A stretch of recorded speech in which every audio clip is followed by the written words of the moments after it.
You mentioned that radio now open up all of these doors for you. Yes. I mean, acting, and you're on TV, presenting, and all of that. Yeah. Let's go to your job at Ebony Life TV. How did that come about? Oh, this, my Which manager... is such a different show. It is. My manager at the time, Chin Okeke, Yeah. told me that, Ebony Life TV were looking for someone to do a show, Love Lounge, which, as it happens, Tools were supposed to do. Oh, so okay. if we were, like, there's no real sense of, oh my gosh, I'm not shining because of her, because we're friends and we do support each other. And if there's something that one of us wants to do or the other can't do, we'll always be like, oh, how about this or whatever. So we're very supportive. And like I said, she was supposed to do it, but I think because of her contract with Ndani, she couldn't. So I came up next as a consideration at the time. And the first time I saw the content, I was like, hang on, you want me to talk about what? On air? Because it's such an adult show. It's so different. And I met up with Sandra Amadeo. It was on the 14th of February. This is last year. And, she talked to me. She made me feel very comfortable about what the show would be about. Nothing salacious. It would definitely touch on adult content, but more to educate people as opposed to make them feel like, oh, we're talking about scandalous things just because we feel like it. Yeah. So I called my mom and I asked her, and I said, well, this is what the show's about. I don't think I want to do it. My sister, who's like the strongest, if you think Banky's mom is a pastor, you need to meet my sister. Like, strongest born-again Christian ever. And I was like, they want me to talk about, like I said, adult content. And my sister was like, but this is your job. You're a journalist. Be professional and do. And I was very, very shocked because I thought she'd be like, oh, no, Don't touch it. My mom called one of her friends who did a similar show back in the 70s. And it was a late night show. Apparently it was very popular in Oyo State then. And so she talked to me as well. And she said, look, there are a lot of people in Nigeria who don't get this information. Yeah. So if you can do it and do it right, absolutely go for it. And that was all I needed. Yeah, because I watch it sometimes, I'm like, oh, wow, you're talking sex, you're talking relationships. Graphically sometimes. Yeah, very graphic sometimes. What has the reaction from people been? It's been... When they meet you now, they're like, oh. I've done entertainment shows like Three Live Chicks. I've, like I said, been on radio and all sorts. I've hosted live events where you interact with people right there and then. But nothing has given me the kind of immediate positive feedback like Love Lounge. One day I like my food. One day I went to Chicken Republic because I was hungry. And this woman literally got up off her table, pushed her tray aside. She was on the phone and she just hung up the call and she came and she hugged me. She's like, you brought me to tears last night. Me and my husband were watching and I was just so moved. I get messages from people who've been abused by their husbands, who haven't been able to tell anybody for years. And the response I get is always genuine. Yes. And I just find it so inspiring in its own way that there are people who actually do feel that this is helping them somehow. Yeah, it's a really good show. I mean, I watch it sometimes and I learn very interesting things. I take notes when I can and all of that. Still talking TV now, you mentioned Three Live Chicks there. I want to touch on, you've done 2 seasons. I don't know if there's a 3rd season coming back. I don't know. Do you know if there's a 3rd season coming back? I spoke with Cecil recently, actually, and he's thinking about doing a 3rd season. Yeah. But I want to talk about the 2nd season and talking in particular. What happened with that switch? We also heard a lot of stories. Yeah. And we know you guys know what happened. Why did she get replaced?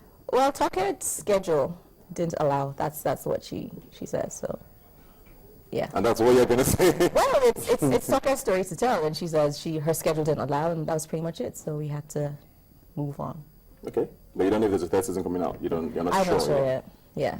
Let's move on to your acting now. Oh, it's something that even I got surprised when I saw you acting. I had no idea. Even I'm surprised. I had no idea that you had that side to you. But interestingly, you've started becoming more consistent with it. Why did you go into acting? Was it for fame? Did you think it was something glamorous that you could do? Or was it for money? Or did you actually have it in you? Okay. If you meet an actress, be it Mercy Johnson, who people claim is charging $1 million per film or not, you will know that actresses don't get paid a lot. Yeah. And even on the subject of Mercy, regardless how much money you think she's earning, pick the worst TV series that's repeating right now. Let's say Buffy the Vampire Slayer. And you think how much Sarah Michelle Gellar might be earning off that now. It's still way more than Mercy Johnson will be getting as our A-list movie star. So definitely didn't come in it for the money. If I wanted to stay in the entertainment industry because of fame, there's a lot of things I'll be doing differently to what I'm doing now. I would definitely be on the beat doing certain other things as well, which I'm not. So I didn't go into it for fame either. I think I went into it for the same reason why I started on radio. It's just, I was interested in it. And there's a part of you that you challenge sometimes. I hope everybody does when they wake up in the morning, and just knowing that you can do something. And, I mean, I can't braid hair, I can't knock wood together and create chair, but there's some parts of you that you know that you can create something out of nothing, and I'm very, very into trying to explore that. So that's when I started acting. Are you enjoying it? I love it. It's challenging. There are days when I literally call my manager. I'm like, I am never, ever, ever. Don't ever bring another script to me. Never. And then I was like, oh my goodness, I miss it. That was so much fun. And just exploring. I mean, like, for me, because I'm learning, I think that's why I'm enjoying it. If I wasn't learning, if I wasn't being challenged, then I'll probably just be like, ugh, pass. Yeah. Yeah. When Love Happens is currently in the cinemas right now, and I've heard a lot of good things about it. How was that experience for you? It was awesome. It was actually the first proper, or the closest thing to a proper set that I worked on in Nigeria.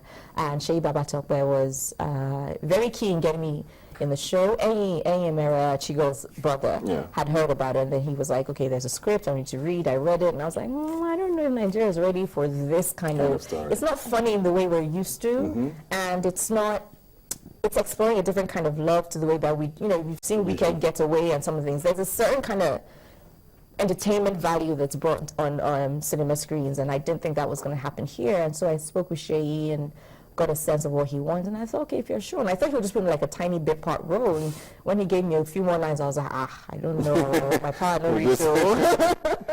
Yeah. Yeah. Good, very well done. I mean, I've heard very good things about it, and it's still showing. So go out there and support the movie. Please do. When Love Happens is showing across Nigeria. So yeah. And you mentioned Bessie Johnson there. What's your relationship with all of these other Nollywood divas? We hear a lot about divisions and the acting world in Nigeria today. Do you see them? Do you interact? Are there collaborations happening? First of all, I don't go out much. I work and I sleep or I eat. That's it. So because I don't go out much, I don't interact with a lot of people. The people I see, like I said, I see you once in a while. I see people online more than I see them in person. True. And so I don't interact with these A-listers, not because they're standoffish, but we just don't have the same social circles, that's all. Good stuff. We can't have you here without talking about Nice. And your famous, infamous rant online about Nice, and I don't know, what is your situation? What is your issue with Nice? I don't know Nice, so I guess I shouldn't have an issue with him. But then everybody who owns a phone or a laptop has something to say or thinks something about my cousin. She is my first cousin. We grew up together. She's an amazing human being, and for the most part, not even for the most part. Who is your cousin? Victoria Godis. And she has had a lot of things said about her which have been untrue. And I know there are things, I'm not present every time they have conversations, but there are things that he said to her. There are things that he said to my now deceased grandmother and our family, and there are things that we were led to believe. And so when you're constantly faced, especially because out of everybody else in our family, I'm the only one who's kind of in the media industry, I get to see or hear a lot of things. And for the most part, because people at first, the first 2 years or so this thing was going on, people didn't know we were related. Just to be clear, Nice and Victoria were in a relationship, dated, married? They were in something. Okay. They were in a Facebook situation. It was complicated.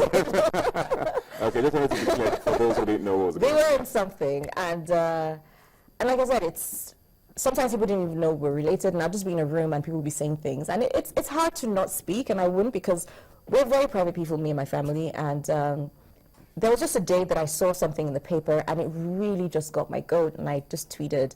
And right now I regret it, not because I regret saying what I said, but because when you Google me now, that's what comes up. And yes. I've worked very hard at my own career. I'd like to be known for the work of my hands, not for fame, not for money, but the actual work of my hands, and definitely not because of somebody else's situation. And so that's why I regret it. But besides that, I don't regret saying anything about it. Yeah. Like I said, I don't know the reality of the situation between Tony Payne and Nice and my cousin, because there's more than one side to this story. What I do know is that at the end of the day, my cousin has 2 beautiful kids for this man. And as somebody who myself has had a very difficult relationship with my parents, my biological parents, the article I saw that day struck me like it was one of my biological parents saying something like that, because I've lived that life. And I was speaking from the part of a child who one day will wake up and realize that, oh, my dad never wanted me. It hurts a certain way. And anyway, I'm going to stop crying because I get emotional by these things. Anyway, that's why I said so that. So if you saw Nice today, what would you say to him? I had nothing to say to him. Nothing. Interesting. Okay, let's leave that there. Because actually running out of time. I want to go back to your career now. The year is almost winding down, actually. Yeah. So let's look at more like 2015. What's in store for you? Oh, I'm hoping to start going on a few more internships abroad. Like I said, I really want to start directing documentaries, especially. And I'm taking a leaf out of Banky's book very, very soon. So you're going to be away for a while? I will be away, not next year though. Okay. So next year will be internships, but definitely more acting and producing. I'm producing a couple of shows actually this year. I just got back from Bayelsa State this week where I was producing a documentary series with the government, the restoration agenda that the governor has been working on in Bayelsa. So I want to do more work like that, you know, showing how people's activities within Nigeria impacts people's lives positively. So more of that next year, definitely. Great stuff. Is there a music side to you? Because am I going to be doing everything. I might run for Kogi State governor. Oh. No, I won't. No, I won't. I actually believe you. No. I'm not that way inclined. Finally, I have to ask you before going. Are you in a relationship, Oreka? I am.